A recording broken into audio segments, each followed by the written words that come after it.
In this lesson, we'll show you how to hide and turn on objects. Hiding a single object is easy enough.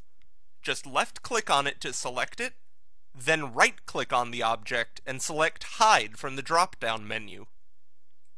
If you want to unhide the different objects you've hidden, just right-click anywhere on the screen that there isn't an object. From the drop-down menu, go to Reset All and select Unhide All, and all your hidden objects will be made visible again.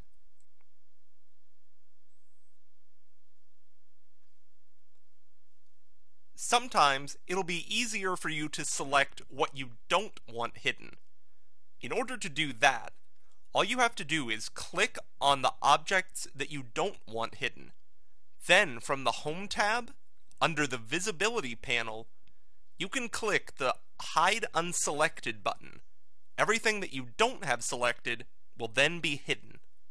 So to demonstrate, I'll hold down Control to select a couple of columns, then Hide Unselected, and all that's left are the columns that I clicked on.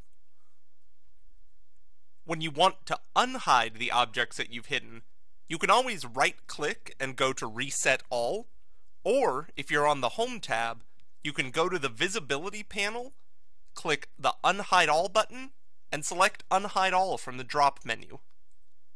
If you select a number of different objects, for instance by drawing a box around them or control-clicking, from the Visibility panel you can select Hide, and it'll hide just the ones you've selected.